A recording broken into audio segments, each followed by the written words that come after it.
Hello everyone, so I am CA Chaitanya Bhavkar and I welcome all of you to the CA Foundation Business Economics class. Okay, so अभी तक हमने क्या क्या देख लिया देखो 2.1 से हमने चालू किया था नेचर ऑफ ह्यूमन वांट्स। अभी हम पढ़ रहे हैं theory of consumer behaviour, right. Chapter 2 का unit 2 theory of consumer behaviour, उसके अंदर हमने नेचर ऑफ वांट्स देख लिया, क्लासिफिकेशन ऑफ ह्यूमन वांट्स देख लिया, फिर यूटिलिटी से related concepts, utility, total utility, marginal utility and the relationship between total and marginal utility, ये भी देख लिया।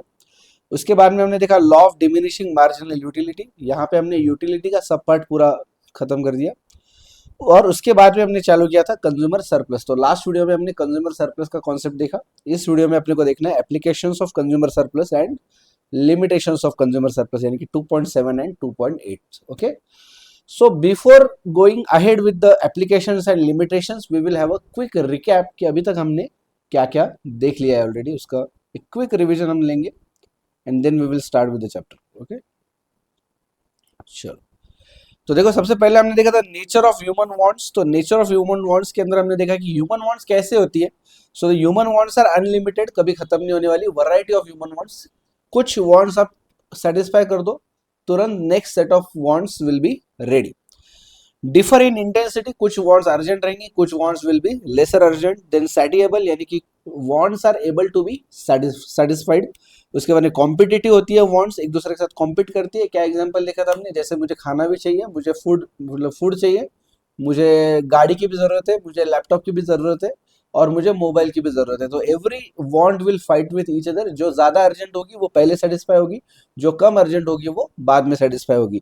The wants are complementary as well, जैसे कि मेरी अगर गाड़ी की वांट है तो साथ साथ में मेरी पेट्रोल की भी वांट क्रिएट हो जाएगी। मैं खाना खा रहा हूँ तो मेरी रोटी और सब्जी दोनों की वांट साथ में क्रिएट होने वाली है। ऐसा नहीं कि मुझे सिर्फ रोटी चाहिए या सिर्फ सब्जी चाहिए। तो the wants are complementary as well, able to be satisfied in alternative ways. अलग अलग तरीके से भी आप उसको सेटिस्फाई कर सकते हो, कोई भी एक तरीका नहीं है। जैसे मुझे घर से कॉलेज जाना है, ये मेरी वांट है, आई कैन सेटिस्फाई इट कि मैं पैदल भी जा सकता हूँ, मैं साइकिल पे भी जा सकता हूँ, मैं गाड़ी पे भी जा सकता हूँ, मैं पब्लिक ट्रांसपोर्ट से भी जा सकता हूँ, right. So there are different ways to satisfy a want. Then they vary with time, place and person. अलग अलग जगह पे, अलग अलग टाइम पे और अलग अलग लोगों की वांट्स अलग अलग होगी, राइट। उसके बाद रिकरिंग एंड नॉन रिकरिंग दोनों टाइप की होती है। जैसे खाना हो गया, पानी हो गया, प्यास वगैरह, ये सारी वांट जो है वो रिकरिंग है। आप सुबह भूख लग गया, आपको खाना खा लिया, वापस दोपहर में भूख लगेगी, फिर खाना खाओगे, फिर शाम में भूख लगेगी। तो this are type of repetitive wants. और कुछ होती है कि ऐसी जो वन टाइम है कि मुझे मोबाइल चाहिए, एक बार आपने ले लिया, वो खत्म हो गया, वो सेटिस्फाइड हो गई, आगे 2-3 साल तक आपको वापस से मोबाइल लेने की जरूरत नहीं पड़ेगी, right. The wants, those wants are non recurring. They may become habits and customs, कभी कभार इनकी आदत पड़ सकती है। उसके बाद में affected by income, taste, preference, fashion. फिर उसके बाद में एडवर्टीजमेंट, सोशल नॉर्म्स, इससे वो अफेक्ट होती है कि कभी कभार आपकी वांट रहेगी भी नहीं, बट कोई एडवर्टीजमेंट देख के आपको लगेगा कि अरे यार मुझे ये भी चीज़ चाहिए, शायद वो पहले आपको नहीं चाहिए रहेगी। तो इसके लिए ना, कभी भी कोई भी बड़े मॉल में आप जाते हो या जैसे डी मार्ट में वगैरह जाते हो, कहीं भी मॉल में जाओगे तो देखना जो पेमेंट काउंटर होता है ना, वहाँ पे ऐसी छोटी छोटी चीजें लगी होती है जिसकी प्राइस नॉर्मली 100 रुपीज के अंदर होती है। कि कैडबरीज वगैरह लगी होंगी वहाँ पे, शेविंग ब्लेड्स वगैरह, शेविंग क्रीम, बच्चों के लिए चॉकलेट्स वगैरह, ये सारी चीजें, ये अपने बैटरी के सेल्स वगैरह, वो सब। तो उससे क्या होता है ना, अपन वो लाइन में खड़े रहते हैं ना, वो चीजें देखते देखते अपने को चलो ये भी ले लेते हैं, चलो ये भी ले लेते हैं, चलो ये भी ले लेते हैं। तो ऐसे करके धीरे धीरे धीरे हमारी वांट्स बढ़ती जाती है, correct. So they change according to the advertisement, they change according to taste and preference. ये इनकम के हिसाब से भी चेंज होती है। लो इनकम ग्रुप में जो लोग हैं उनकी वांट्स अलग होगी, हाई इनकम ग्रुप में जो लोग हैं उनकी वांट्स अलग होगी। अगर मोबाइल ही लेने की बात करेंगे तो हम लोग नॉर्मल सैमसंग का फोन ले रहे हैं, माइक्रोमैक्स तो अभी नहीं, ठीक है समझो, वीवो हो गया, फिर अपना वन प्लस हो गया, ये मोबाइल लेंगे। जिसको और महंगा लेना है वो वन प्लस इसका आईफोन लेगा। लेकिन नीता अंबानी आईफोन लेके उसका बैक कवर डायमंड का बनाएंगे, तो it will be more than 1.5 crore से ज्यादा का वो मोबाइल हो जाएगा। तो ऐसे अलग अलग इनकम ग्रुप्स में अलग अलग वांट्स होंगी। इवन ये भी हो सकता है कि एक बंदा जो पहले कम कमाता था अभी ज्यादा कमा रहा है, तो उसकी वांट चेंज होगी उसके हिसाब से। Then cause by physical needs, psychological instinct, social obligation and social status, इसके हिसाब से भी यहाँ पे चेंजेस आएंगे। नेक्स्ट हमने देखा था classification of human wants. Classification के अंदर हमने देखा था ह्यूमन वांट्स 3 टाइप की होती है, necessities, comforts and luxuries. Necessaries के अंदर हमने देखा था 3 और सब टाइप देखे थे नेसेसरीज के अंदर, जो कि थे necessaries for life, necessaries for efficiency and conventional necessaries. तो नेसेसरीज फॉर लाइफ मतलब वो बिल्कुल एकदम जिंदा रहने के लिए जो एकदम बेसिक चाहिए, रोटी कपड़ा मकान, की उसके बगैर जिंदा नहीं रह पाएंगे, those are the necessaries for life. Necessaries for efficiency मतलब हम अच्छे तरीके से जी पाए, थोड़ा सा काम हमारा और अच्छे से कर सके, उसके लिए नेसेसरीज फॉर एफिशिएंसी, जैसे अच्छा खाना हो गया, simple food for life. But मैं सिर्फ रोटी ही रोज खा रहा हूँ, सूखी रोटी नहीं चलेगा ना, कभी कभार मुझे कुछ और चाहिए, कभी परोठा चाहिए, फिर मुझे कभी सब्जी अलग अलग चाहिए, मुझे कभी दाल फ्राई चाहिए, कभी मुझे जीरा राइस चाहिए। तो ये सब क्या हो गया, नेसेसरीज फॉर एफिशिएंसी हो गया। अच्छे कपड़े नॉर्मल मेरा एक जोड़ी कपड़ा हो गया, that is basic for life, necessaries for life. But मुझे अच्छे कपड़े चाहिए, अलग अलग टाइप के कपड़े चाहिए, टी शर्ट चाहिए, शर्ट चाहिए, जीन्स चाहिए, शॉर्ट्स चाहिए, मुझे घर पे पहनने के लिए नाइट ड्रेस अलग से चाहिए, ये सारी क्या हो गई, necessaries for efficiency. Convention of ये नेक्स्ट थर्ड जो सब पार्ट है हमारा, वो है कन्वेंशनल नेसेसरीज। कन्वेंशनल मतलब सोशल कस्टम्स के आजू बाजू के लोग यूज कर रहे हैं, मैं परंपरा से सालों से कोई चीज कर रहा हूँ मैं, तो वहां से जो नेसेसरीज बनती है वो मेरी होती है कन्वेंशनल नेसेसरीज। हाँ, आगे है कंफर्ट्स, कंफर्ट्स और लग्जरीज। कंफर्ट्स के अंदर हो गया गाड़ी, washing machine, fridge, mobile, TV, कि मुझे ये एक अच्छी लाइफ जीनी, एकदम स्टैंडर्ड ऑफ लिविंग मेंटेन करना है, तो कंफर्ट्स। एंड मैं महंगी चीजें यूज कर रहा हूँ, शौक, मेरे शौक पूरे करने के लिए जो मेरी वांट्स रहती है शौक वाली, वो सारी लग्जरीज के अंदर आती है। जैसे गाड़ी अगर मैं बोलूँ तो वो कंफर्ट में आएगी, कि मुझे एक जगह से दूसरी जगह जाना है, जरूरी है, मुझे गाड़ी चाहिए। बट मैं महंगी गाड़ी ले रहा हूँ, मैं जैगुआर ले रहा हूँ, मैं बीएमडब्ल्यू ले रहा हूँ, दैट इज लग्जरी, राइट। आपका वो नॉर्मल गाड़ी में भी काम हो सकता है, बट आप महंगी ले रहे हो क्योंकि शौक। तो महंगी गाड़ी हो गई, ज्वेलरी हो गई, महंगे कपड़े, करेक्ट, ये सब क्या हो गया, आपके लग्जरीज हो गई। अबाउ जो क्लासिफिकेशन हमने लिखा था कि वो रिजिड नहीं है, वो एग्जैक्टली ऐसे होना चाहिए, ऐसा नहीं, it might vary person to person और टाइम टू टाइम। जैसे मैंने एग्जांपल लिया था कि हमारे लिए आईफोन लेना ये हमारी लग्जरी है, बट मुकेश अंबानी के लिए आईफोन लेना शायद उसके लिए नेसेसरी होगी, राइट, क्योंकि उसके लिए वो बहुत जरूरी, उसके लिए वो कोई बड़ी बात नहीं आईफोन लेना, राइट, वो रोज जाके नया आईफोन ले सकता है, करेक्ट। तो चलो नेक्स्ट देखा यूटिलिटी, हमने कंसेप्ट देखा था यूटिलिटी का, तो हमने देखा था कि utility is not equal to satisfaction, not equal to features of the product, not equal to usefulness, not equal to moral, not equal to ethics, nothing nothing nothing. So what is utility? Utility is the expected satisfaction, या utility को हम बोल सकते हैं want satisfying power of the commodity. तो इसलिए हमने बोला था कि utility of a product does not depend on the product itself, उस प्रोडक्ट पे डिपेंड नहीं करता है, utility depends on the want of the consumer, correct. जो कंज्यूमर, जो पर्सन वो प्रोडक्ट को कंज्यूम करने वाला है, उसकी वांट पे यूटिलिटी डिपेंड करती है। इसलिए हमने देखा था, नेक्स्ट कंसेप्ट जो आएंगे हमारे मार्जिनल यूटिलिटी वगैरह देखेंगे, उसके अंदर हमने देखा था पहला यूनिट जो होता है ना, उसका यूटिलिटी बहुत ज्यादा होता है, बराबर है कि नहीं, याद आ रहा है क्या? और उसके बाद में धीरे धीरे यूटिलिटी कम हो रहा है, तो फिर क्यों चेंज हो रहा है? वो प्रोडक्ट तो सेम है, फिर भी क्यों चेंज हो रहा है? क्योंकि वो बंदे की वांट चेंज हो रही है, उसकी इंटेंसिटी चेंज हो रही है, आ रहा है क्या ध्यान में? So the utility does not depend on the product itself, it depends on the person, या हम बोल सकते हैं depends on the want of the person who is consuming the product, correct. So देखो, every human has wants, human beings are different, human beings use different products to satisfy wants, and goods has the power to satisfy human wants, has the power, this power जो है, जो human want को satisfy करने वाली power है, इसी power को हम बोलते हैं यूटिलिटी। गेटिंग इट और नॉट? यस। नेक्स्ट देखो, utility is not equal to satisfaction, satisfaction या फीचर्स ऑफ प्रोडक्ट या गुड और बैड, ये किसी के साथ में यूजफुलनेस किसी का भी ये इक्वेट नहीं कर सकते आप। Utility is want satisfying power of any commodity. Utility is not equal to usefulness, utility has no concern with moral और एथिकल वैल्यूज, राइट। क्योंकि गन, जो गन होती है ना, वो मर्डरर के लिए भी यूटिलिटी क्रिएट करेगी, and it will create the utility for police as well. तो पुलिस आपकी सुरक्षा के लिए है, वो अच्छा काम कर रहे हैं, उनके लिए भी यूटिलिटी। मर्डरर आके लोगों को मार रहा है, उनको धमका रहा है, गन लगा के पैसे ले रहा है, उसके लिए भी वो यूटिलिटी है ही, हर है ध्यान में। तो nothing with morality, nothing with ethicality. Next देखो, utility is a subjective term, ये चेंज होते रहती है। Utility is not equal to satisfaction, satisfaction ये वो चीज है जो आपको वो प्रोडक्ट कंज्यूम करने के बाद में मिलता है। अभी मैंने प्यास लग गई, पानी पिया, पीने के बाद में जो मिला वो सेटिस्फेक्शन। पानी पीने से पहले जब मैं वो ग्लास की तरफ देख रहा हूँ कि अभी मैं ये पानी पीऊंगा, उससे मुझे जो फीलिंग आ रही है, हाँ मुझे प्यास लगी, मुझे ये पानी चाहिए, इससे जो मुझे सेटिस्फेक्शन आ सकता है, ये जो मैं मेंटल एक अंदाजा लगाता हूँ, मेंटल एक्सपेक्टेशंस रखता हूँ मैं, मेंटल मेरा एक्सपेक्टेड सेटिस्फेक्शन जो है, उसको हम बोलते हैं यूटिलिटी। तो यूटिलिटी ये पहले का है, ये एक्सपेक्टेशन है, और पानी पीने के बाद जो मिला वो सेटिस्फेक्शन है।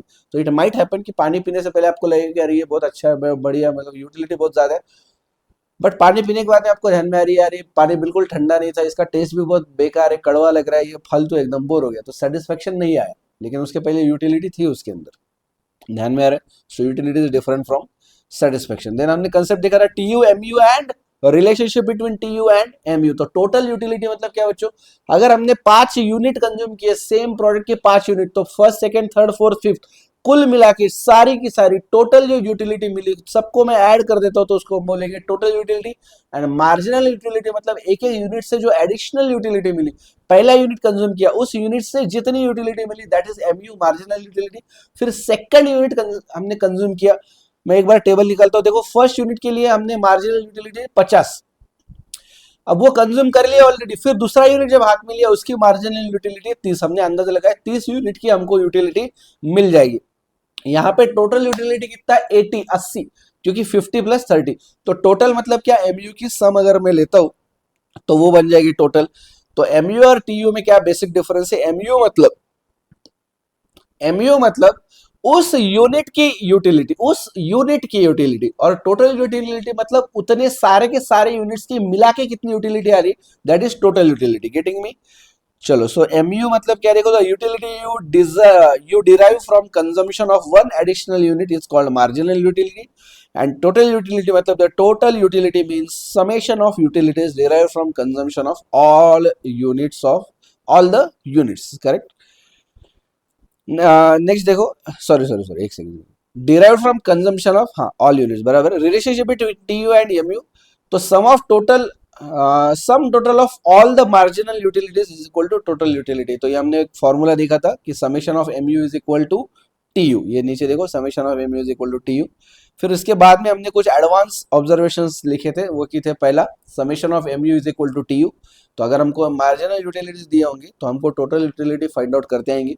अगर हमको मार्जिनल यूटिलिटी कैलकुलेट करनी है तो फिर हमारे लिए फॉर्मूला है total utility of nth total utility up to n unit minus total utility of n minus 1 unit. तो वो अगर हम कैलकुलेट करेंगे तो हमको मिल जाएगा marginal utility of n units.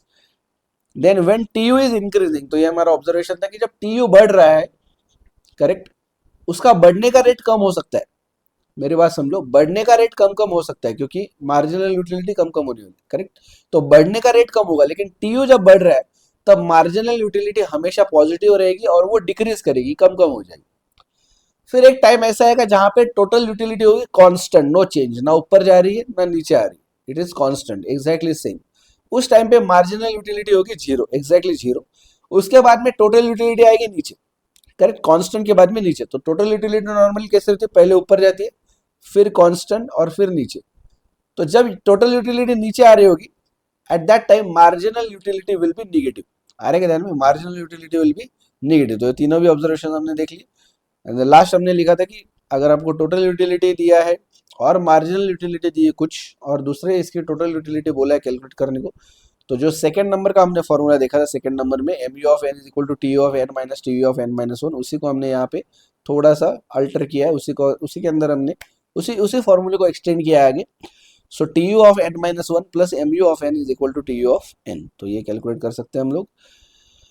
Next देखो, the law of diminishing marginal utility क्या बोलता है, ये लॉ बोलता है अगर सारे के सारे यूनिट सेम होंगे, अगर सारे के सारे की यूनिट आपको कंटिन्यूअस कंजम्पशन कर रहे होंगे आप और आइडेंटिकल यूनिट्स को कंज्यूम कर रहे हो आप, तो धीरे धीरे धीरे जैसे एडिशनल यूनिट पर आप कंज्यूम करते जाओगे वैसे वैसे यूटिलिटी कम कम कम कम होती जाएगी, correct. With every additional unit the marginal utility will decrease, तो that is the law of diminishing marginal utility.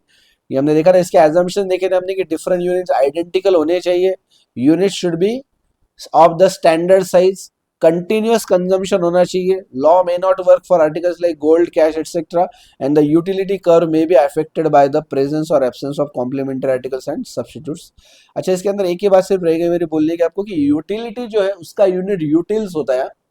जैसे नॉर्मली हम केले लाते हैं तो डजन में लाते हैं, करेक्ट, अमरूद लाते हैं तो केजी में लाते हैं, किलो में। अगर ऑयल, मिल्क या वाटर लाएंगे तो लीटर में लाएंगे, अलग अलग यूनिट है। वैसा यूटिलिटी मेजर करने के लिए यूनिट है यूटिल्स, UTILS, यूटिल्स, ठीक है।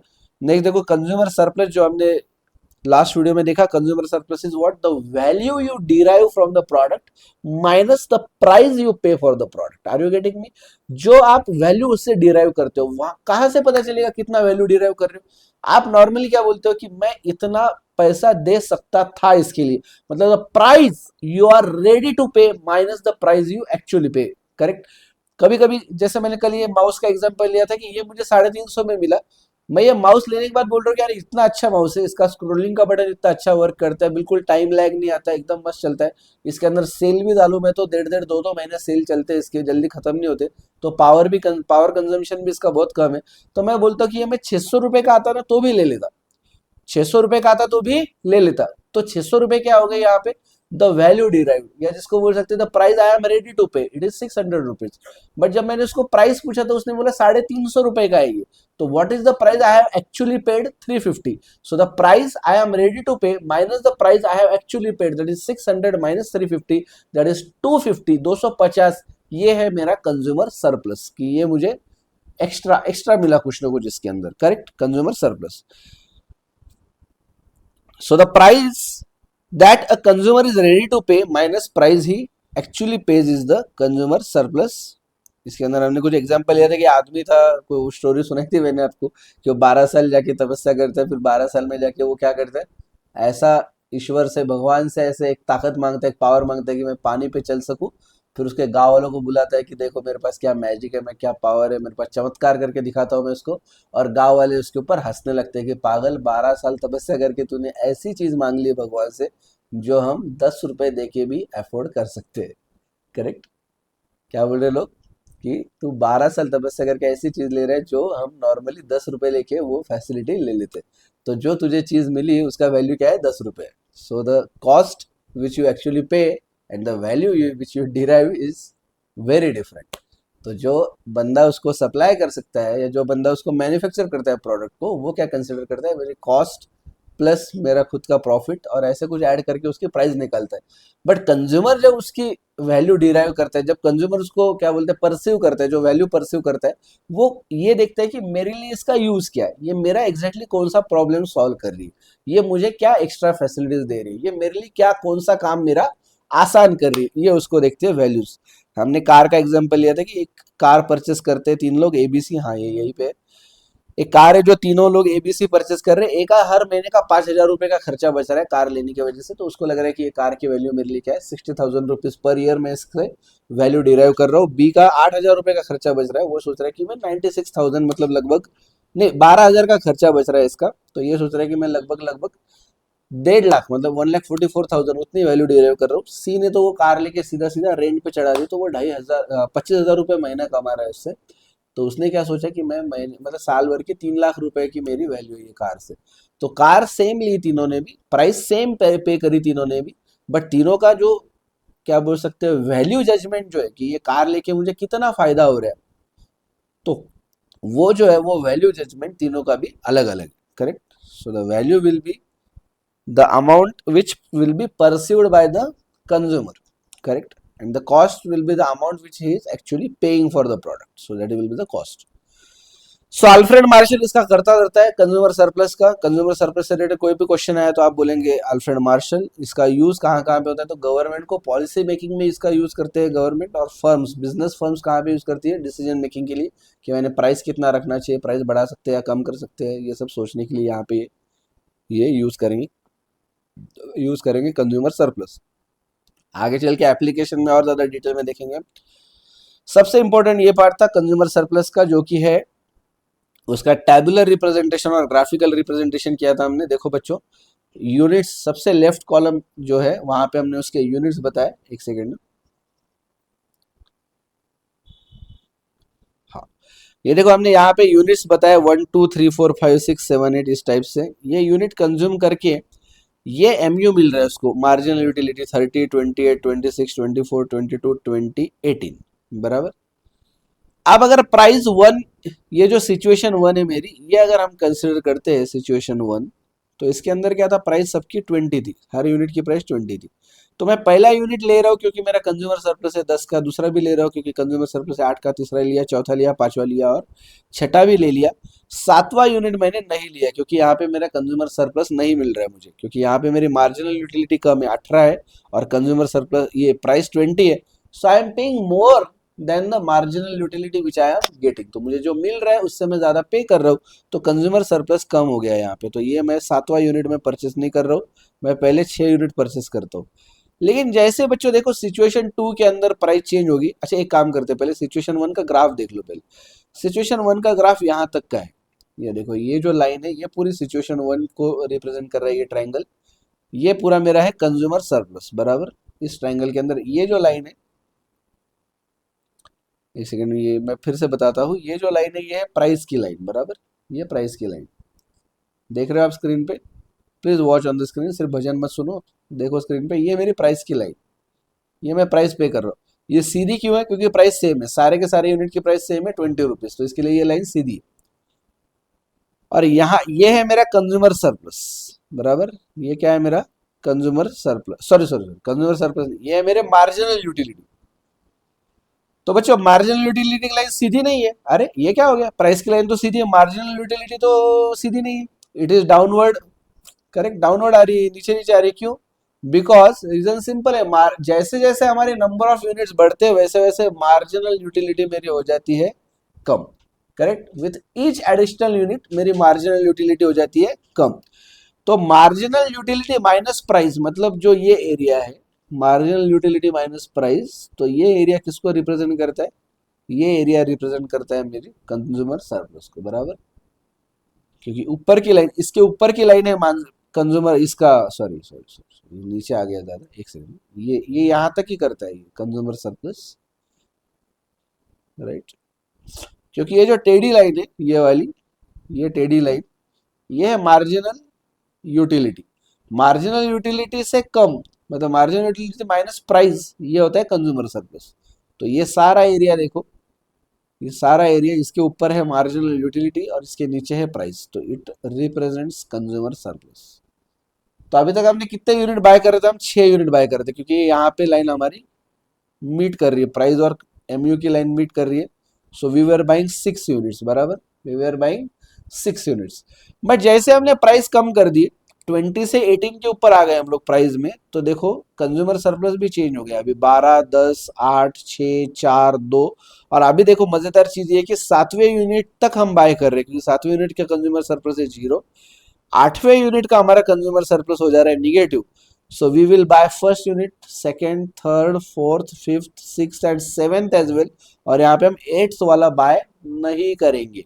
सो यहाँ पे हम एक्स्ट्रा बाय करें, टेबल पे भी ये ध्यान में आ गया आपको, और ग्राफ पे भी देखना, ग्राफ पे पहले की प्राइस लाइन ये थी, ये था P1। करेक्ट, ये क्या था मेरा P1, प्राइस लाइन 1। अभी मेरी प्राइस लाइन नीचे आ गई क्योंकि 20 से प्राइस 18 की हो गई। सो अभी मैं यहाँ पे हूँ प्राइस लाइन पे 18 पे। तो अभी मेरा कंज्यूमर सरप्लस का एरिया भी बढ़ गया, अभी मेरा इतना बड़ा एरिया हो गया कंज्यूमर सरप्लस का, राइट। ये एरिया मेरा हो गया अभी कंज्यूमर सरप्लस का। तो ये वाला जो पार्ट है ये पहले कवर नहीं हो रहा था, अभी जो मैं हाईलाइट कर रहा हूँ अच्छे से देखो स्क्रीन पे,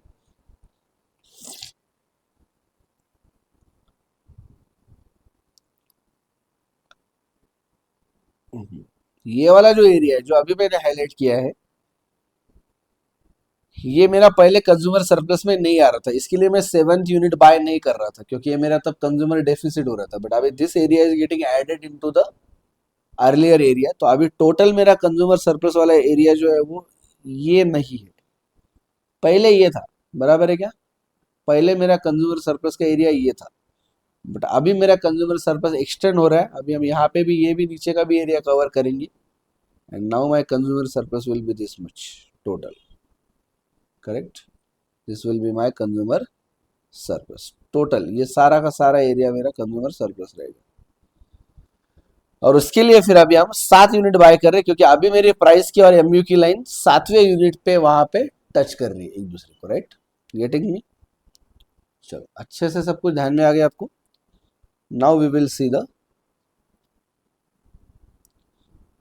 next part, that is 2.7 applications of consumer surplus, and 2.8 यानी कि लिमिटेशंस ऑफ कंज्यूमर सरप्लस।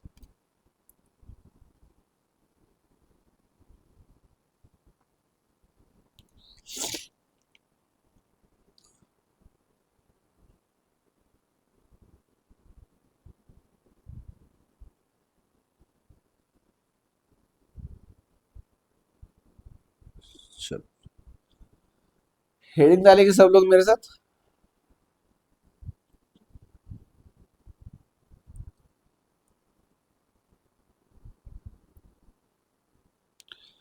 चलो सब लोग हेडिंग डालेंगे 2.7 एप्लीकेशंस ऑफ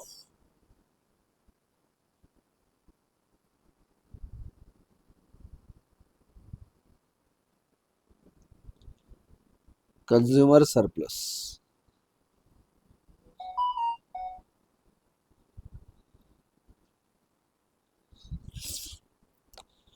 सिर्फ एक एग्जांपल दूंगा मैं आपको, और उससे ये पूरे के सारे एप्लीकेशन समझ आ जाएंगे, क्योंकि इसके अंदर कुछ अलग है ही नहीं। ये एक्चुअली ना सिर्फ अलग अलग तरीके से बोल रहे हैं एक ही चीज को। जैसे एक हाथी होता है ना, वो स्टोरी सुनी क्या आपने? 6 अंधे लोग और एक हाथी। नहीं सुनी होगी तो सुनो। 6 अंधे लोग होते हैं, वो चलते रहते हैं, बीच में कोई तो बड़ी चीज उनको लग जाती है, वो टकरा जाते हैं उससे, वो आगे नहीं चल पाते। तो वो अलग अलग चीज को पकड़ते हैं। एक जो बंदा होता है वो हाथी की पूंछ को पकड़ता है, एक जो बंदा होता है हाथी की सूंड को पकड़ता है, एक जो बंदा हाथी के पैर को पकड़ता है, एक जो बंदा हाथी के दांत होता है उसको पकड़ता है, एक बंदा जो हाथी की पीठ को हाथ लगाता है। ऐसे अलग अलग चीज को वो लोग पकड़ते हैं। और फिर जब वो आगे निकलते तो एक दूसरे से डिस्कस करते कि जो बीच में हमको जो चीज लगी, तो एक जन बोलता है कि वो ऐसा एक बहुत बड़ा एरिया था। जिसने पीठ को हाथ लगाया वो बोलता है कि वो ऐसा बहुत बड़ा एरिया था, ऐसा वो तो कुछ तो भी चीज थी। जो बंदा होता है जिसको जिसने उसके दांत को हाथ लगाया होता है, हाथी का बाहर दांत होता है सुन के वहां पे, वो बोलता है कि कोई तो बहुत ही कड़क चीज थी हाथी की, एकदम जो हाथ को चुभ रही थी, ऐसी चीज हमारे बीच में आई थी। तीसरा बंदा बोलता है जो उसकी जो पूंछ को हाथ लगाता है, वो बोलता है कि ऐसी कोई चीज थी जो कंटिन्यूअसली मूव हो रही थी, छोटी सी चीज थी, रस्सी की जैसी कोई चीज थी, रस्सी या सांप की जैसी कोई चीज थी। जो सूंड को हाथ लगाता है वो बोलता है कि ऐसी कोई चीज हमको टकरा गई थी जो पाइप की जैसी थी। करेक्ट। तो सब लोग अलग अलग तरीके से बोलते हैं, तो चीज एक ही होती है, सब लोग अलग अलग तरीके से बोलते हैं। वैसे यहाँ पे एप्लीकेशन ऑफ कंज्यूमर सरप्लस में अलग अलग चीजें, बट उसका अल्टीमेटली जो उसका क्या बोलते हैं रूट है ना, वो एक ही है। क्या है सुनो, एक एग्जांपल देता हूँ। एक प्रोडक्ट है ए, एक प्रोडक्ट है ए,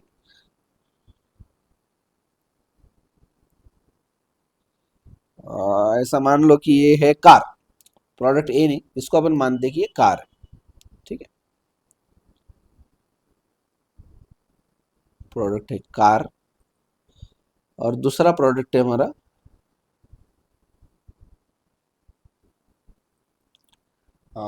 क्या लेंगे एग्जांपल कार के जैसा। मान लो एक रूम है या एच के फ्लैट है। एच के मतलब पता है ना क्या है? एच के मतलब जिसके अंदर हॉल और किचन ऐसे होगा सिर्फ। ये होता है ना 2 BHK 3 BHK, जिसके अंदर 2 बेडरूम 3 बेडरूम और हॉल किचन होता है। ये छोटा सा फ्लैट है जिसके अंदर हॉल और किचन। कार लोग लग्जरी के लिए लेते हैं, घर लोग नेसेसरी के लिए लेते हैं, तो ऑब्वियसली कंज्यूमर सरप्लस कार का ज्यादा होगा, घर का कम होगा। ठीक है, अभी देखो, ये जो कार है ना, ये 10 लाख रुपए की कार है। प्राइस इसकी 10 लाख है।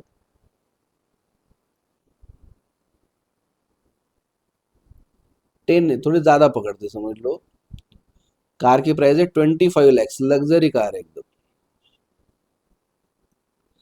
और जो घर है इसकी भी प्राइस सेम है, 25 लाख।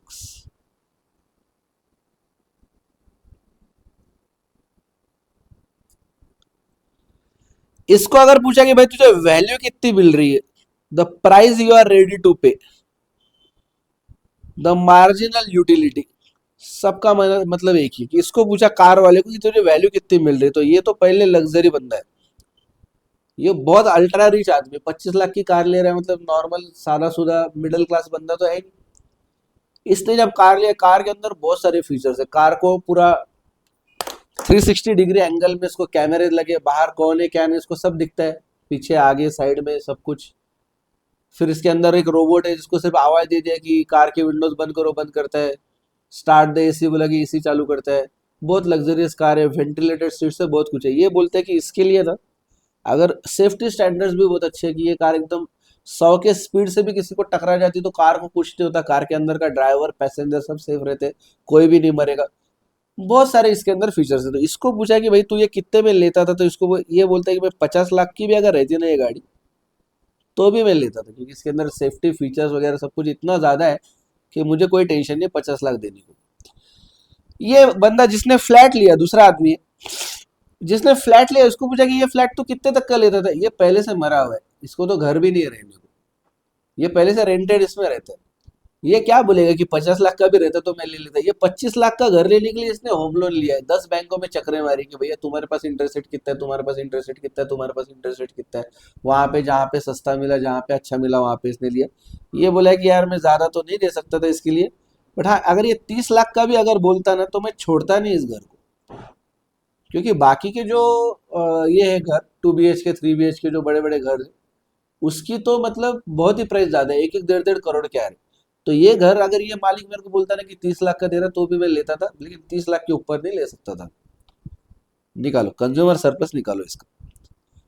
अगर मेरी ये लाइन है प्राइस लाइन,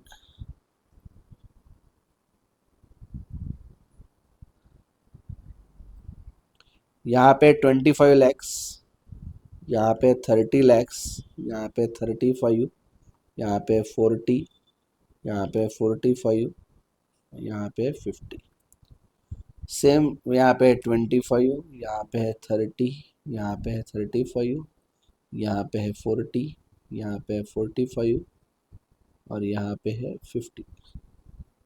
ठीक है, जब आप इस बंदे को पूछ रहे हो, अच्छा ये 50 नहीं लेंगे अपन, थोड़ा सा कम लेते, 45 लेते हैं अपन यहाँ पे, क्योंकि क्या होगा 50 में से 25 माइनस करो तो 25 आएगा, तो कॉस्ट और कंज्यूमर सरप्लस सेम आएगा, फिर और बाद में कंफ्यूज होगा। ये हम लेंगे 45 लैक्स की इसको वैल्यू मिल। समझो ये बंदा बोलता है कि 45 लाख की भी ये कार रहती तो भी मैं ले लेता, ये बहुत अच्छी कार।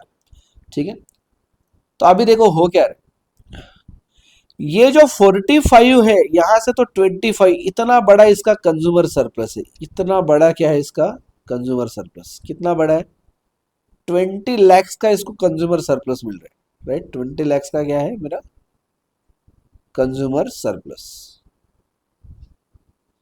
और ये जो बंदा फ्लैट ले रहा है HK हाउसिंग, ये हॉल और किचन वाला छोटा सा 2 रूम वाला जो फ्लैट ले रहा है, इसका कंज्यूमर सरप्लस कितना है 30 से लेके 25 तक।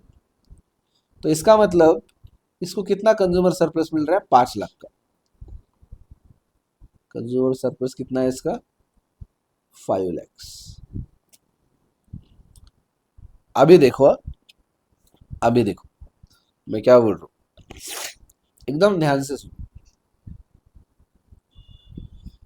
ये दोनों ने भी, एक ने कार लिया एक ने फ्लैट लिया, दोनों भी खुश है, 5-7 साल ने अच्छे से रह लिया, अभी बारी आई वापस से लेने की। इसको भी लग रहा है कि मैं और दूसरी कार ले लूं, अपग्रेड करूं।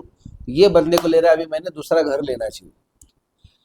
किसकी ज्यादा पॉसिबिलिटी है कि वो रिपीट परचेस करेगा?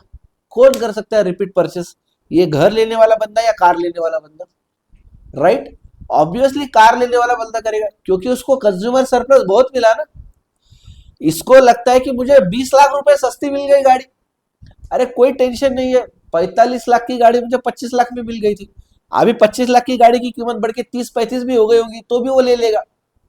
ध्यान में आ रहा है क्या आपको? तो रिपीट परचेस का चांस किसका ज्यादा है? कार, जो कार लिया उसका चांस ज्यादा है कि ये रिपीट परचेस करेगा। जिसने घर लिया था वो क्या सोचेगा, अरे मुझे कोई और घर चाहिए यार, इससे मैं बोर हो गया अभी। कारण उसको वो ज्यादा वैल्यू मिली भी नहीं थी उससे, उसको सिर्फ कंज्यूमर सरप्लस 5 लाख रुपए का मिला था। वो फिर से अगली बार घर लेगा तो वैसे ही लेगा क्या? वो एक बार उसने ले लिया ना हॉल किचन वाला, फिर वो पैसा जमा करके कुछ बड़ा घर लेने का सोचेगा, कुछ लग्जरियस लेने का सोचेगा क्या? वही घर फिर से लेगा वो, फिर तो मतलब ही नहीं है। फिर उसी घर में रहना अच्छा है ना, फिर दूसरा लेने से बेटर है उसी घर में रह लेगा वो। तो यहाँ पे रिपीट परचेस का चांस बहुत कम है, राइट। अगर मैं इसको ऐसा काम करते हैं, बीच में लिखते हैं इसको कि रिपीट परचेस अगर करेंगे तो कौन रिपीट परचेस करने की पॉसिबिलिटी है? ये वाला करेगा, ये वाला करेगा क्या? रिपीट परचेस नहीं करेगा, क्योंकि उसको मिला है जो कंज्यूमर सर्विस उसको मिला है वो बहुत कम है। अगर मान लो प्राइस बढ़ती है, प्राइस बढ़ती है तो कौन परचेस कर सकता है? ये परचेस करेगा अभी भी, क्योंकि उसको 25 लाख का ही, सॉरी 20 लाख का कंज्यूमर सरप्लस मिला है इसको, इसको वैल्यू मिल रही थी 45 लैक्स की। तो ये कार की कीमत बढ़ के अगर 25 की 30 भी हो गई 32 हो गई, 35 हो गई, 37, 38 तक भी गया ये तो इसको कोई फर्क नहीं पड़ेगा, क्योंकि इसका he will still at a consumer surplus, correct. उसको अभी भी इतना कंज्यूमर सरप्लस मिलते ही रहेगा उसको, so he will buy it, correct, even if the price increases. लेकिन अगर ये घर की प्राइस बढ़ गई तो 25 से 35 हो गई, ये बोलेगा चल निकल चल, ये मैं 30 लाख रुपए का कैसा तो भी ले सकता था लोन वोन करके 10 लोगों से पैसे मांग के, ये तू 35 कर दिया, अभी मेरी जितना मुझे जितनी वैल्यू मैं डिराइव कर रहा हूँ इससे ज्यादा तो प्राइस कर दिया तुमने, अभी मैं नहीं लूंगा, करेक्ट। तो प्राइस बढ़ गई तो कौन लेगा, कार वाला लेगा, घर वाला नहीं लेगा।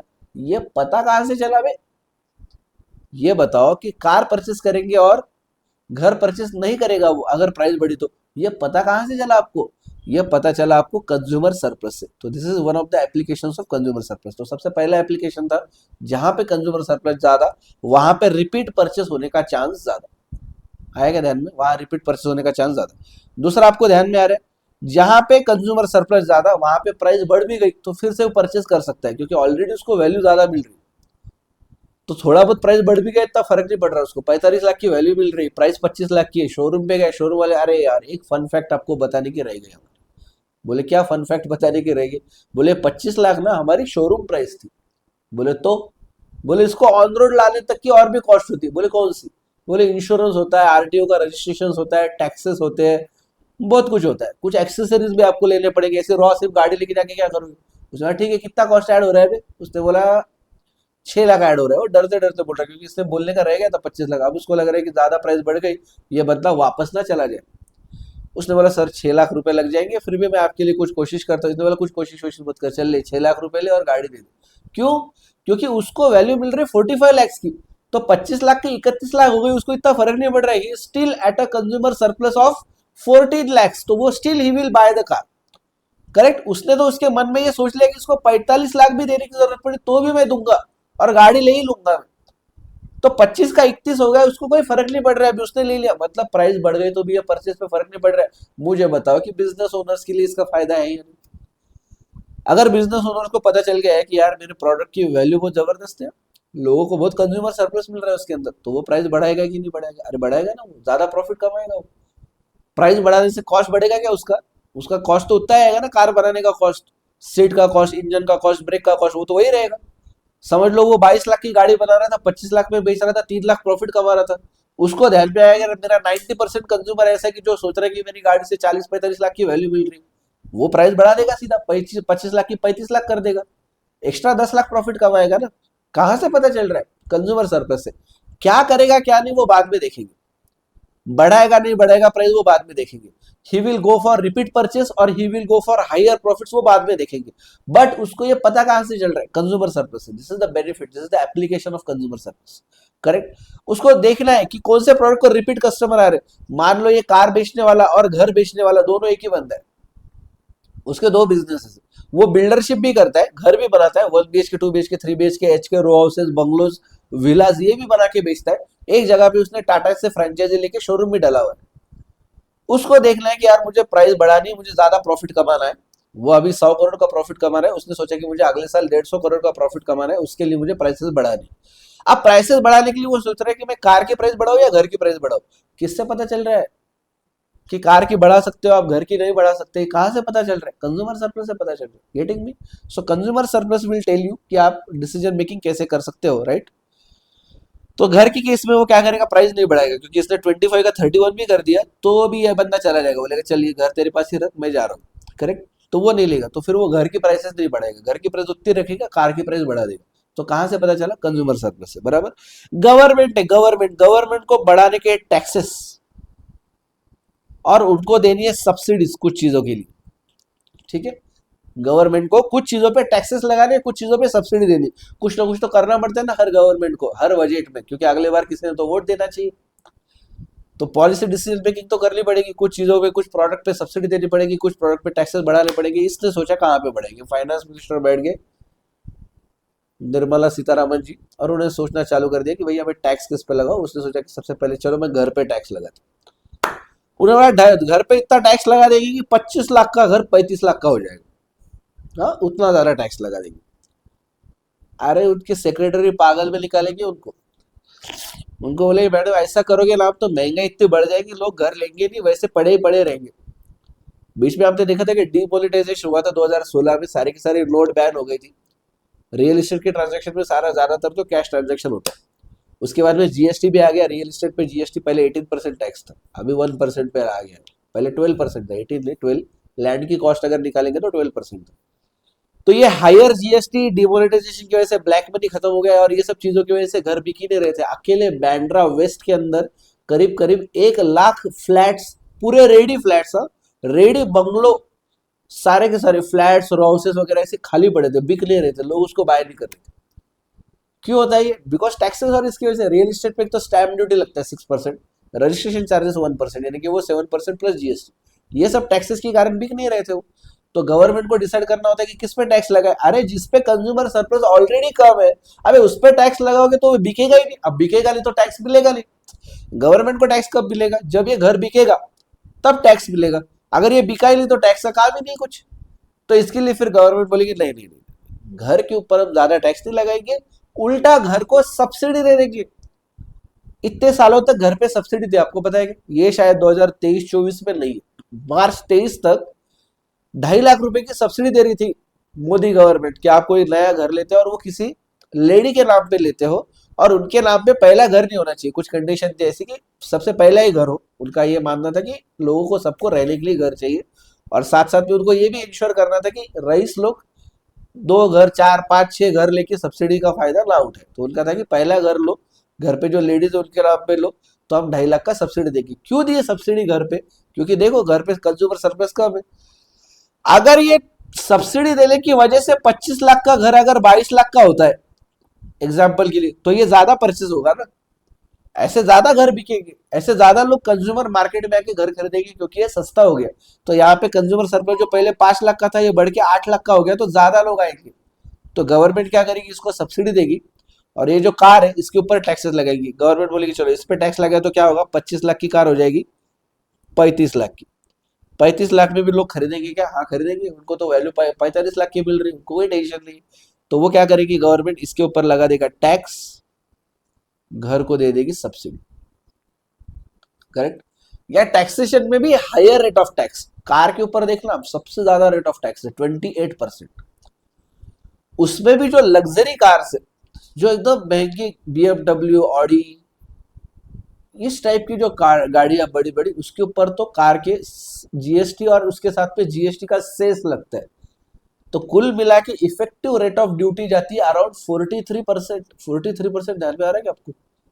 10 लाख की गाड़ी होगी तो 4,30,000 रुपए तो उसके ऊपर टैक्सेस लग जाएंगे, मतलब लगभग लगभग 1.5 गुना प्राइस हो जा रही है जस्ट ड्यू टू जीएसटी। उसके toll taxes, registration charges, RTO की फीस, वो तो अलग। सिर्फ जीएसटी की वजह से प्राइस 1.5 गुना हो जा रही लगभग।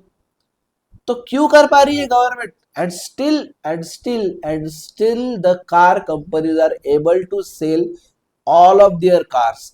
दे हैव द वेटिंग, जितना मैन्युफैक्चर कर पा रहे उससे ज्यादा बेच रहे। एक एक दो दो महीने का तो नॉर्मल वेटिंग है गाड़ियों को। अच्छी अच्छी गाड़ियों को 7 7 8 8 महीने का वेटिंग है। क्यों कर पा रहे हैं? क्योंकि जो कार से जो लोगों को वैल्यू मिल रही है वो बहुत ज्यादा है। और वो क्यों, कहाँ से पता चल रहा है? वो पता चल रहा है कंज्यूमर सरप्लस से। तो जहां पे कंज्यूमर सरप्लस ज्यादा, वहां पे टैक्सेस ज्यादा, वहां पे आप प्राइस बढ़ा सकते हो, वहां पे आप क्या कर सकते हो, वहां पे रिपीट कस्टमर आएगा। तो अल्टीमेटली यही है सब कुछ। ठीक है, तो हम पॉइंट पढ़ेंगे, अलग अलग चीजें पढ़ेंगे, बट अल्टीमेटली रहेगा यही कि कंज्यूमर सरप्लस से ये पता चलता है कि किसकी प्राइस बढ़ी तो इतना प्रॉब्लम नहीं, किसकी प्राइस बढ़ी तो प्रॉब्लम हो जाएगा। ठीक है, let's see the module now.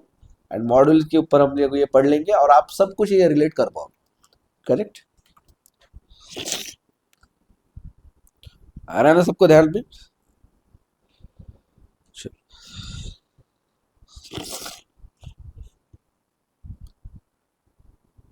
चलो, मॉड्यूल ओपन करो।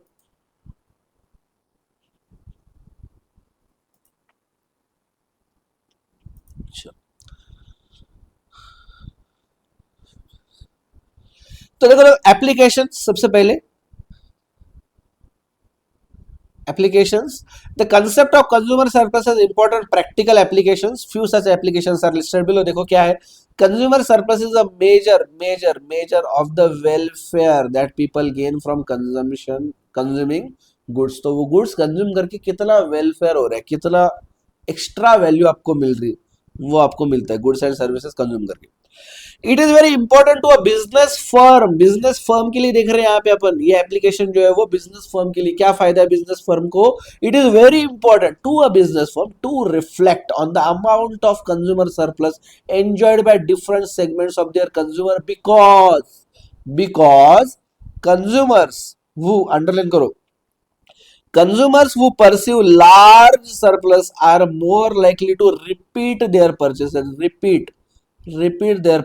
करेक्ट। जिसको ज्यादा सरप्लस मिलेगा वो फिर से आएगा।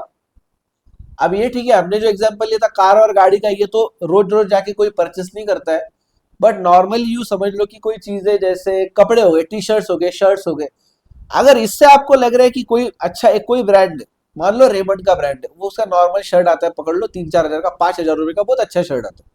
अब एक बार आपने ले लिया ना, वो बहुत अच्छा चलता है, उसका फील भी बहुत अच्छा है, उसका शाइन हमेशा रहता है आगे चल के कंटिन्यू। तो आप हमेशा क्या करोगे, आपको लग रहा है कि यार ये शर्ट लिया ना मैंने, होता है 5 हजार का खर्चा, ठीक है, बट ये 5-5, 6-6 साल चलता है, कोई टेंशन नहीं उसको, इसका शाइन वैसे के वैसे रहता है, कंफर्ट वैसे रहता है, कपड़ा अच्छा है, करेक्ट, सब कुछ बेस्ट है एकदम।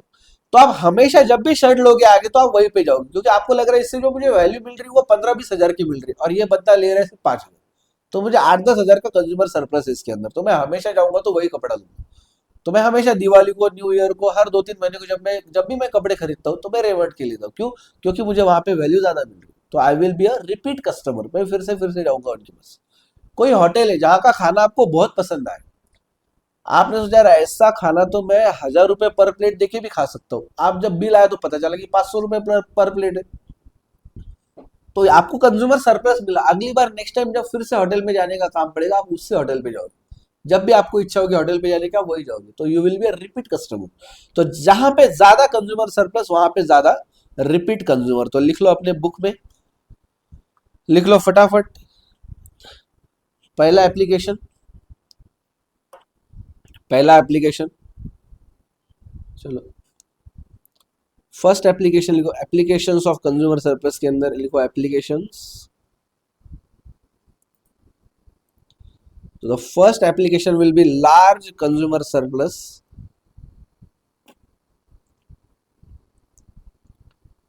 का मतलब ये होगा कि you will be able to get repeat customer.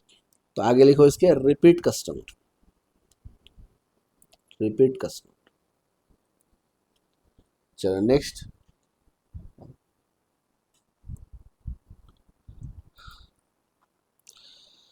Next देखो, हाँ, understanding the nature and extent of surplus can help business managers make better decision ले सकते हैं about setting prices, price decision अच्छे से ले सकते हो। तो मैं सेकंड पॉइंट लिखता हूँ, प्राइस प्राइस डिसीजन यहीं पे लिखता हूँ, ठीक है, प्राइस डिसीजंस। आप भी लिख लो यहाँ पे शॉर्ट में फटाफट,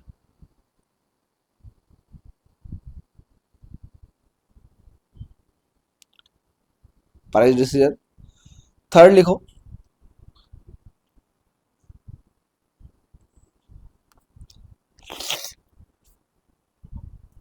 एक सेकंड, ये सेकंड वाले का, ये सेकंड वाले का लिखेंगे शॉर्ट में प्राइस डिसीजन।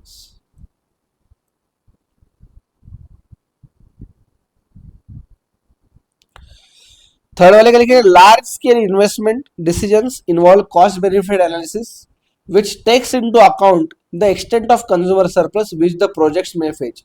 मुझे ऐसे कोई प्रोजेक्ट में इन्वेस्ट करना है जहां पे करोड़ों रुपए का इन्वेस्टमेंट लग रहा है, तो वहां पे मैं ऑब्वियसली ये सोचूंगा कि मैं कंज्यूमर सरप्लस क्रिएट कर पा रहा हूँ कि नहीं इसके अंदर। अगर कंज्यूमर सरप्लस बन रहा है बहुत ज्यादा, तो ये रिपीट कस्टमर आएगा, रिपीट कस्टमर आएगा मतलब मैं ज्यादा कमाऊंगा, एक तो पहली चीज, या दूसरा कंज्यूमर सरप्लस है तो मैं ज्यादा प्राइस ले सकता हूँ, जैसे हमने देखा 25 लाख की कार में 30 लाख में बेच सकता हूँ, क्योंकि कंज्यूमर सरप्लस है। तो I can earn more profits and through more profit I can recover my cost, क्योंकि मेरा प्रोजेक्ट जो है उसमें हाई इन्वेस्टमेंट लग रही है ना, वहां पे कॉस्ट ज्यादा आने वाली, बराबर। तो इसकी वजह से, एक सेकेंड में, ये मैं सेकेंड पॉइंट लिख लेता हूँ, प्राइस डिसीजंस, करेक्ट। थर्ड पे मुझे ज्यादा कॉस्ट लग रही, इन्वॉल्व लार्ज इन्वेस्टमेंट मतलब हाई कॉस्ट। अब हाई कॉस्ट को अगर मुझे रिकवर करना है तो मुझे अच्छा प्रॉफिट लेना पड़ेगा उससे, बड़ा प्रॉफिट लेना पड़ेगा। अगर मैं बड़ा प्रॉफिट लिया तो ही मेरा कॉस्ट रिकवर होगा, नहीं तो नहीं होगा। तो वो मुझे सोचना पड़ता है। मैं बड़ा प्रॉफिट कब निकाल सकता हूँ? जब मैं एक्स्ट्रा प्राइस चार्ज कर सकता हूँ। जब मैं एक्स्ट्रा प्राइस कब चार्ज करूंगा मैं? अगर मेरी प्रोडक्ट से लोगों को कंज्यूमर सरप्लस है, लोगों को वैल्यू ज्यादा मिल रही है, तो I can charge more, right? Obvious है। नहीं, देखो, fourth, knowledge of consumer surplus is also important when a firm considers raising its product price customers, raising its product prices. Correct? जब बिजनेस फर्म को अपने प्रोडक्ट की prices बढ़ाने की रहेंगी, तो सबसे पहले उसको सोचना पड़ेगा कंज्यूमर सरप्लस के बारे में। अगर प्राइस बढ़ा के इतने ज्यादा प्राइस बढ़ा दी कि लोगों को कंज्यूमर सरप्लस ही खत्म हो गया, तो कोई आके परचेस ही नहीं करेगा, अभी खत्म हो गया। करेक्ट? 45 लाख रुपए की वैल्यू लग रही थी कस्टमर को, 25 लाख की कार बिक रही थी, 20 लाख का कंज्यूमर सरप्लस था। अगर उनको ओवर कॉन्फिडेंस आ गया, उन्होंने बोला अपनी कार तो हाँ पूरी दुनिया में भारी है, ये बहुत जबरदस्त, तो बोले 25 लाख की कर दो, 65 लाख, खत्म, बिजनेस बंद, क्योंकि कोई नहीं खरीदने वाले। तो first you have to think about the consumer surplus before rising the prices. तो प्राइस रेज करने के लिए आपको इसके बारे में सोचना पड़ेगा, raising its product prices. Correct? तो लिखो प्राइसेस, प्राइजेस रेज करने से पहले ये सोचना पड़ेगा। नहीं, देखो, fifth, consumer surplus usually acts as a guide to finance minister. Finance minister को काम में आएगा ये when they decide on the products on which taxes have to be imposed and the extent to which a commodity tax has to be raised. कितना tax का rate लगा है इसके ऊपर। It is always desirable to impose taxes और increase the rates of taxes on commodities yielding high consumer surplus. Correct? Because the loss of welfare to citizen will be minimal. इतना उनको नुकसान नहीं होगा क्योंकि उनको ऑलरेडी कंज्यूमर सरप्लस बहुत हो रहे हैं। करेक्ट? तो यहाँ पे अपन ये लिख लेंगे पूरे पॉइंट्स। चलो आओ नोट्स लिखेंगे अभी। सबसे पहला हमने लिखा है ऑलरेडी, लार्ज कंज्यूमर सरप्लस, बराबर। चलो सेकंड पॉइंट लिखेंगे, प्राइस डिसीजंस।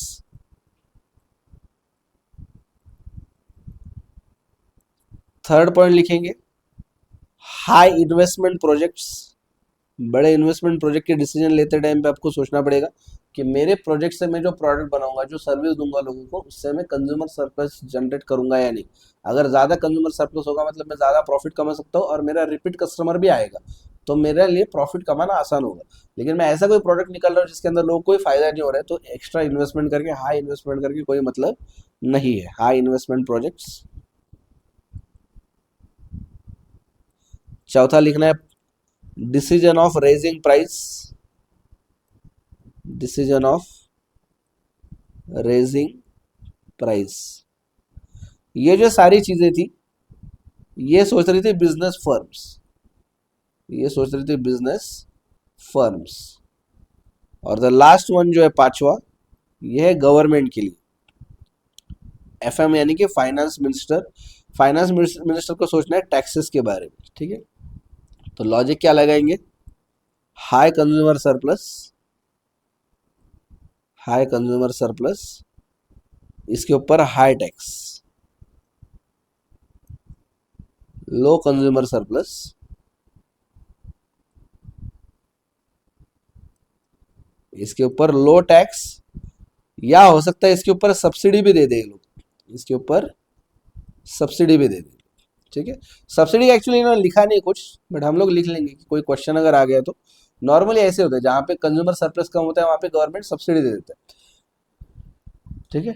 जैसे सोलर हो गया, सोलर सोलर एनर्जी है, उनको गवर्नमेंट को पता है कि आपके लिए अच्छा है, वो आपको लाइट बिल कम आएगा, वो सब कुछ, बट इनिशियल इन्वेस्टमेंट बहुत बड़ी है ना, तो लोग फिर नहीं लेते उसको, क्योंकि लोगों को नहीं दिखती वैल्यू इतनी। लोग बोलते ठीक है यार, मैं 2-3 हज़ार का मैं लाइट बिल भर दूँ, एकदम से 1.5-2 लाख का खर्चा करने से बेटर मैं 2-3 हज़ार का लाइट बिल भर दूँ। देखना यहाँ पे गवर्नमेंट सब्सिडी दे रहा है। अगर 3 किलोवाट तक का सोलर का यूनिट आप लगाते हो आपके घर के ऊपर, और आपके घर की इलेक्ट्रिसिटी पूरी उससे जनरेट करते हो, तो you are going to get a subsidy of 78,000 rupees. क्यों? क्योंकि गवर्नमेंट को पता है कि आपके लिए अच्छा है। करेक्ट? बट आप आज उसको देख नहीं पा रहे हो, जो वैल्यू आपको मिल रही है आप उसको देख नहीं पा रहे हो, तो आपके लिए उसका कंज्यूमर सरप्लस कम है बहुत। तो आपको ऐसा लग रहा है कि कंज्यूमर सरप्लस कम है, इसके लिए गवर्नमेंट चाहती है कि उसकी प्राइस और कम कर दे। करेक्ट? तो उस कंज्यूमर सरप्लस बढ़ जाएगा। बराबर? सिंपल है ना? ये अगर है ऊपर कंज्यूमर सरप्लस है, नीचे ये प्राइस है, मुझे कंज्यूमर सरप्लस बढ़ाना है तो दो चीजें, एक तो मेरी वैल्यू ज्यादा बढ़नी चाहिए, और करेक्ट, ये मेरी वैल्यू थी पहले और ये मेरी प्राइस थी। तो कंज्यूमर सरप्लस बढ़ाने के लिए एक तो मुझे वैल्यू बढ़ानी पड़ेगी, राइट, जिसको और ऊपर लेके जाना पड़ेगा, या फिर प्राइस को नीचे लेके आना पड़ेगा। दोनों में से मैं एक चीज कर सकता हूँ कुछ। गेटिंग में? चलो नेक्स्ट हमारे लिमिटेशंस इसके। लिमिटेशन बहुत सिंपल है। नेक्स्ट हमारा 2.8 लिमिटेशंस ऑफ कंज्यूमर सरप्लस।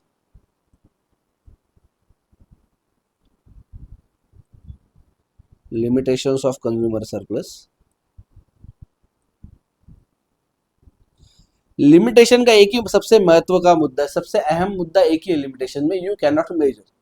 क्या नहीं कर सकते आप मेजर? ना आप वैल्यू एग्जैक्टली मेजर कर सकते हो रुपए के फॉर्म में, एग्जैक्टली नहीं बोल सकता कोई भी। ना आप कंज्यूमर सरप्लस को एग्जैक्टली बोल सकते हो रुपए के फॉर्म में। ना मार्जिनल यूटिलिटी को एग्जैक्टली रुपए के फॉर्म में बोल सकते हो, ना किसी को आप बोल सकते हो। सिंपल इनका एक ही मुद्दा है। लिमिटेशन के सारे पॉइंट देख लो, सब जगह मेन वही है कि आप मेजर नहीं कर सकते। सिंपल चीज है, सबसे सिंपल है लिमिटेशंस के अंदर। क्या बोल रहे हो? आप मेजर नहीं कर सकते बस। तो आप मेजर नहीं कर सकते, इसके लिए परफेक्टली बोल नहीं सकते इतना ही कंज्यूमर सरप्लस है, और उसकी वजह से इतना परफेक्ट डिसीजन मेकिंग जो आप बोल रहे हो कि ऐसा होगा तो ये होगा, वैसा होगा तो ये, अरे बेस क्या है हर जगह? Consumer surplus. तो यहाँ पे हम जितना आसानी से बोल रहे हैं कि भाई कार जो परचेस कर रहा है उसको 20 लाख का कंज्यूमर सरप्लस मिल रहा है, जो घर ले रहा है उसको 5 लाख का कंज्यूमर सरप्लस मिल रहा है। तो इकोनॉमिक्स ये बोलता है कि लिमिटेशन ये है कि ये 20 लाख और 5 लाख इतना एग्जैक्टली, इतना प्रिसाइजली आप बोल ही नहीं सकते। बात खत्म, बस इतना ही। अभी मॉड्यूल देखेंगे हम, आप देखोगे सभी इसमें यही मुद्दा कॉमन है, यही मुद्दा अहम है, ठीक है, लिमिटेशंस के अंदर। चलो ये देखो क्या बोल रहे हैं, ये देखो लिमिटेशंस। लिमिटेशन के अंदर बोले it is often argued that this concept of consumer surplus is hypothetical and illusory. Hypothetical मतलब है सोचने वाली, सिर्फ हवा की बात है, ये एग्जैक्ट नहीं है, मैं पेपर में नहीं ला सकता इसको, इतनी लॉजिकल नहीं है, hypothetical. In real life the surplus satisfaction can not be measured. सबसे महत्व का, सबसे अहम, सबसे कॉमन मुद्दा यही है, can not be measured accurately. बस हर पॉइंट में देखो यही। नेक्स्ट पॉइंट पढ़ो, consumer surplus can not be measured precisely. सबसे पहला point, consumer surplus can not be measured precisely, can not be से अंडरलाइन कर लो, can not be measured precisely because it is difficult to measure the marginal utilities of different units of a commodity consume by a person. तो MU को हम table पे, books में तो आसान होता है ना, मैं कुछ भी एग्जांपल ले लूं that is okay, but practically किसी बंदे को पूछना है कि भाई तेरा कंज्यूमर सरप्लस कितना है, तेरे कितनी यूटिलिटी मिल रही है, वो इतना एग्जैक्टली नहीं बोल सकता। नेक्स्ट देखो, in the case of necessaries, necessaries मतलब क्या? रोटी कपड़ा मकान। The marginal utilities of the earlier unit, यानी कि first second unit are infinitely large. Infinitely large मतलब क्या? अरे आपको 2 दिन से भूख लगी हुई, आपको खाना नहीं मिला, कहीं पे आपको ऐसे अटक गए थे जंगल वंगल में कि आपको कुछ खाना नहीं मिला, सडनली आप आ गए, कुछ तो आपको दिख रहा है, 2 रोटी दिख रही है आपको, आप कितना भी रुपया पे करने को रेडी हो गए इसके लिए। भले नॉर्मली आपको पता है कि ये जो खाना है ये 50 रुपए का पैकेट है, ये 50 रुपए में मिलता है, बट आपको पता है कि वो पैकेट छोड़ के अगर कुछ नहीं है वहां पे और वो बंदा आपको 500 रुपए मांगता है, वो भी आप देने को रेडी हो गए। आप 5,000, 50,000, 1 लाख भी मांगता है, आप उसके लिए रेडी हो जाए, क्योंकि आपको पता है कि इसके बगैर तो मैं मर जाऊंगा। तो मरने से बेटर है तो मैं पूरी पूरी जिंदगी दे दूं, मैं सब कुछ दे दूं उसके लिए, पर मुझे वो खाना चाहिए। तो इनिशियल यूनिट्स के लिए उसकी मार्जिनल यूटिलिटी जो होती है वो इन्फिनाइटली लार्ज है। So in such a cases the consumer surplus is always infinite and therefore not measurable. The consumer surplus derived from a commodity is affected by the availability of substitutes. Substitutes से उसको effect पड़ता है. There is no simple rule for deriving the utility scale of articles which are used for their prestige value. Prestige value जिस article से मिलती है उसका consumer surplus ढूंढने के लिए कोई भी सिंपल रूल नहीं है, क्योंकि आपको मार्जिनल यूटिलिटी नहीं पता चलती उसकी, करेक्ट, उसकी यूटिलिटी ही पता नहीं चलती। यूटिलिटी पता नहीं चलनी मतलब एमयू पता नहीं चला, एमयू पता नहीं चला तो क्या होता है आगे, आपको कंज्यूमर सरप्लस भी पता नहीं चलेगा। क्यों? क्योंकि उसका ये क्या है, कंज्यूमर सरप्लस का फॉर्मूला है एमयू माइनस प्राइस। जब आपको एमयू ही नहीं पता रहेगा तो प्राइस कहाँ से खाक पता चलेगा? सॉरी, एमयू पता नहीं रहेगा, प्राइस पता रहेगा, बट एमयू नहीं पता रहेगा तो कंज्यूमर सरप्लस कहाँ खाक मिलेगा आपको, क्योंकि आपको एक वैल्यू है ही नहीं आपके साथ, एमयू है ही नहीं आपके पास, तो वो मिलेगा कहाँ से, राइट? मैं बोला ना आपको, हर जगह सबसे इंपॉर्टेंट पॉइंट वही है कि आप मेजर नहीं कर सकते। Consumer surplus can not be measured, फिर से आया देखो, can not be measured in terms of money, money के फॉर्म में मेजर नहीं कर सकते, because marginal utility of money changes as purchases are made and the consumer stock of money diminishes. ये पॉइंट में समझाऊंगा आपको, ठीक है, एक पॉइंट के लिए थोड़ा सा बाकी रखो, ये मैं बाद में 1-2 मिनट में समझाऊंगा जब नोट्स लिखेंगे तब। एंड नेक्स्ट देखो, the concept can be accepted only if it is assumed that utility can be measured in terms of money और अदरवाइज। यूटिलिटी को अगर मेजर कर सकते तो ही ये कर पाएंगे, नहीं तो नहीं। तो मैं एक कॉमन पॉइंट लिख के देता हूँ आपको, चलो नोट्स पे आओ फटाफट। अभी बस अभी खत्म होने को आया अपना, ज़्यादा टाइम नहीं लगने वाला है। अभी एक 5 मिनट के अंदर ये पूरा हो जाएगा। तो एक तो कॉमन लिख लो लिमिटेशन कि consumer surplus can not be measured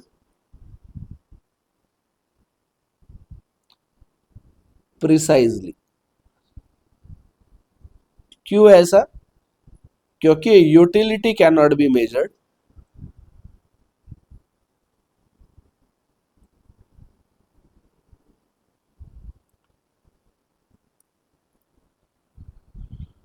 ठीक है। इसके बाद में लिखना है कि consumer surplus is affected by substitutes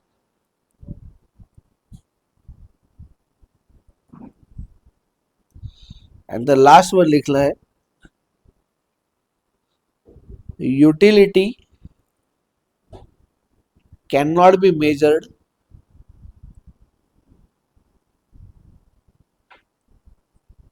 in money form, monetary term में, because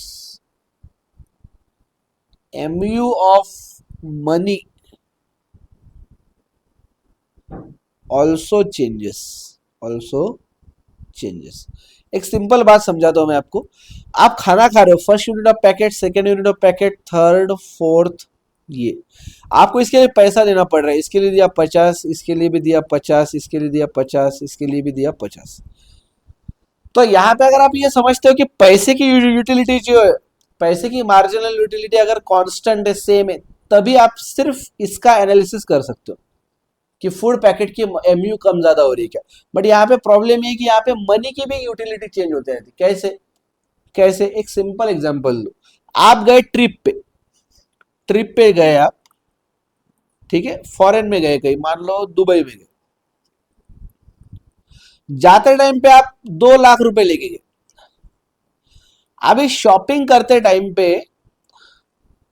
आपको कोई 10,000 का ड्रेस पसंद आ गया, आप ले लोगे उसको क्योंकि आपके पास 2 लाख रुपए। बात को समझो, फील करो, जेब में 2 लाख रुपए, शर्ट बहुत पसंद आ गया, दुबई जैसी जगह पे, वहां से लेके आना है, इंडिया में मिलने नहीं वाले, दोस्तों के सामने आप शो ऑफ कर पाओगे सब कुछ, उसके लिए 10,000 रुपए आपके कुछ भी नहीं है, कुछ भी नहीं है। 10,000 रुपए आप तुरंत दे दो क्योंकि आपके पास ऑलरेडी 2 लाख रुपए है। ठीक है।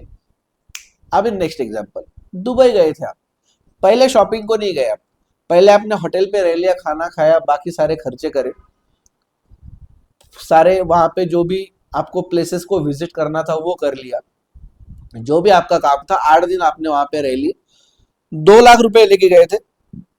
अभी आपके पास रह गए सिर्फ 1,80,000 रुपए, सॉरी 1,80,000 रुपए आपने खर्च कर दिया, आपके पास अभी सिर्फ बचे 20,000 रुपए। अभी आखिरी दिन गए आप शॉपिंग को, अभी लोगे ये 10,000 का, ये 10,000 का ड्रेस लोगे क्या? अभी नहीं लोगे ये 10,000 का ड्रेस। क्यों?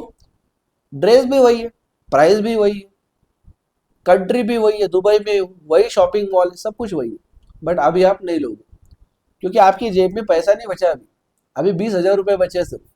अभी जो देना है तो 50% पैसा खत्म हो जाएगा आपका।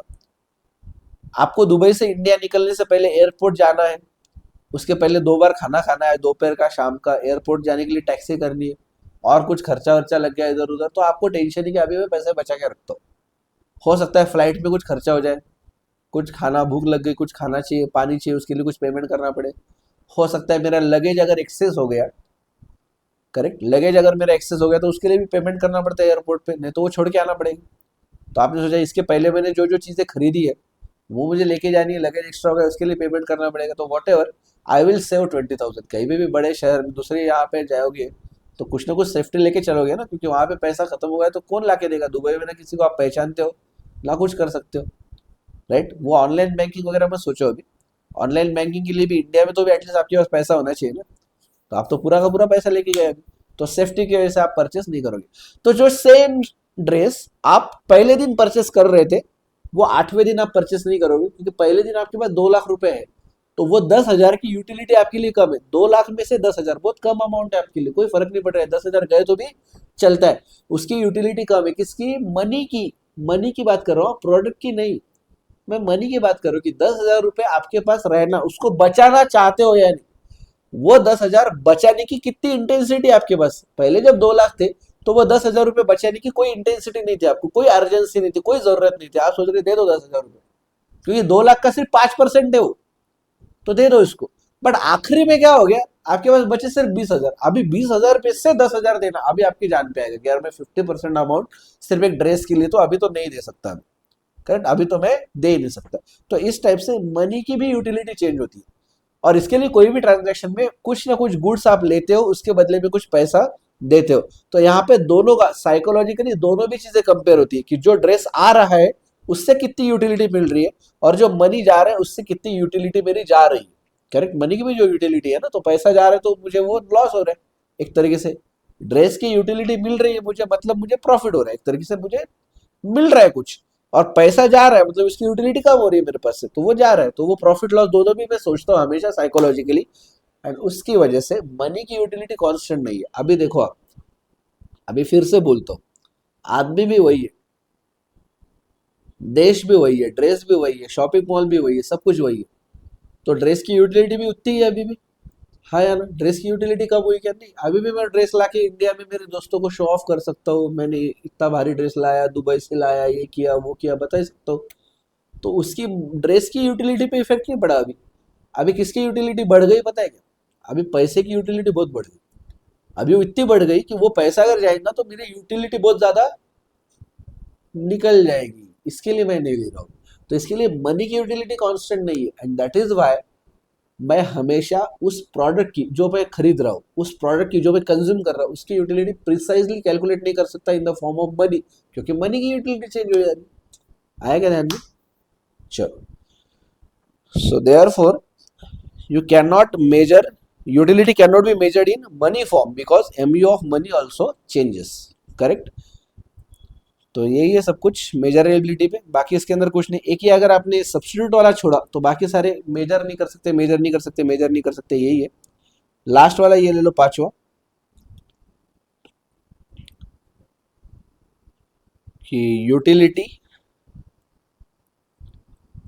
Of prestige goods like diamond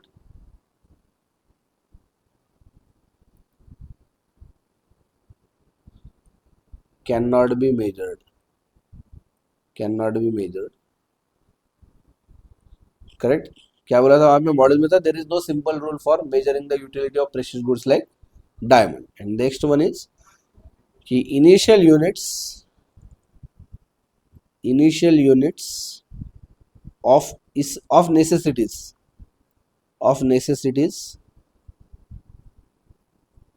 यानी कि रोटी कपड़ा मकान,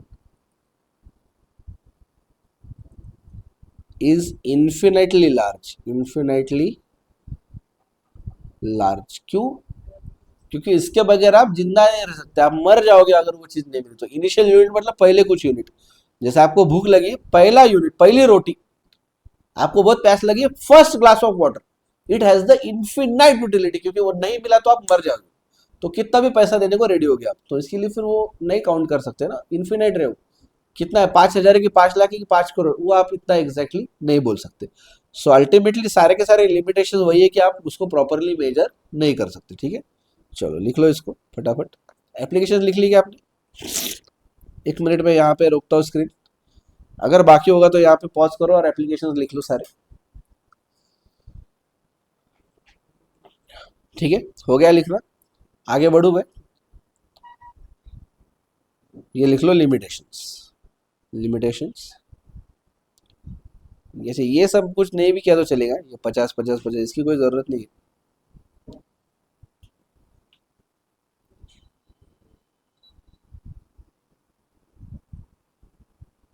हाँ, ये देखो, ट्रिप टू दुबई, पहला ड्रेस, और ये एग्जांपल लिख लो अब अच्छे से, ये आपको समझ में आएगा कि मनी की यूटिलिटी कैसे चेंज होती है, राइट?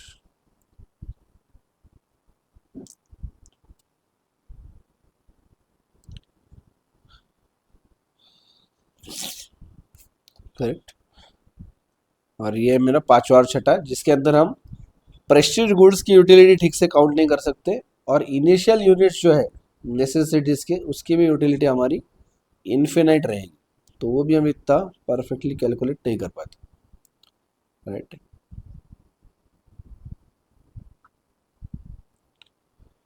ठीक है, तो जब 2 लाख रुपए थे तो 10,000 की ड्रेस आप ले सकते थे, पर जब 20,000 रुपए बचे तो 10 लाख की ड्रेस आप नहीं लोगे। अभी यहाँ पे ले सकते थे, यहाँ पे आपने नहीं लिया, ठीक है। अगर ये एग्जाम्पल से नहीं आ रहा है ध्यान में तो नीचे लिख लो एग्जाम्पल कि when you are rupees 2 lakhs, textual इसमें लिख लो कि when you are rupees 2 lakhs, you are ready to buy the dress of rupees 10,000, but when you have only 20,000 rupees, you are not ready to spend rupees 10,000 on that dress। बराबर, हो गया क्या? कुछ बाकी है क्या? वापस मैं लिमिटेशन दिखा रहा हूँ, अगर कुछ भी लिखने का बाकी होगा pause the video and right this down. इतना कुछ है भी नहीं है, ठीक है। चलो, सो फिर से आते हैं कंटेंट्स के ऊपर। देखो आज हमने दोनों भी चीज़ें खत्म कर ली, जैसे लास्ट वीडियो में हमने बोला था कि ये दोनों भी हो जाएगा एक वीडियो में, applications of consumer surplus, limitations of consumer surplus, और इस वीडियो में हमने शुरुआत का रिवीजन भी कर लिया, राइट, क्विक रिकैप भी ले लिया था, और उसके बाद में हमने ये सब कुछ खत्म किया। अभी हमारा सेकेंड लास्ट सब पार्ट चालू होने वाला है, that is indifference curve analysis. ये मोस्टली 2 या 3 वीडियोस मैक्सिमम, और बजट लाइन 1 या 2 वीडियो, तो इसके आगे ज़्यादा से ज़्यादा 3 से 4 वीडियोस के अंदर ये थ्योरी ऑफ कंज्यूमर बिहेवियर, ये हमारा जो सेकेंड यूनिट है वो पूरा का पूरा हम कंक्लूड कर देंगे। ओके, चलो फिर कल के वीडियो में हम देखेंगे 2.9 इंडिफरेंस कर्व एनालिसिस। ओके, चलो मिलते हैं फिर नेक्स्ट वीडियो में, अभी के लिए बाय बाय।